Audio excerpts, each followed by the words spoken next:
పూలు అడగగానే ఆలోచించకుండా వెళ్ళిపోతావా? ఒకవేళ చందమామని అడిగాననుకో అప్పుడేం చేస్తావు? తెచ్చిస్తావా? బావా బావా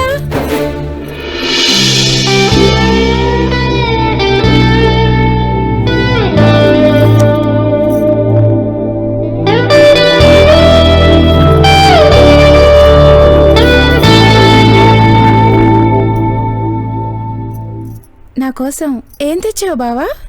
తీయనైనా తేనె తీసుకొచ్చా. నాకంటే తీయగా ఉంటుందా? ఒకసారి టేస్ట్ చేస్తేనే కదా తెలిసేది. అయితే టేస్ట్ చేద్దాం. ఈ పర్మిషన్ కోసమే 1 year నుంచి వెయిట్ చేస్తున్నాను వసు. తేనె టేస్ట్ చేయడం కోసం నన్ను పర్మిషన్ అడుగుతావా? వద్దా?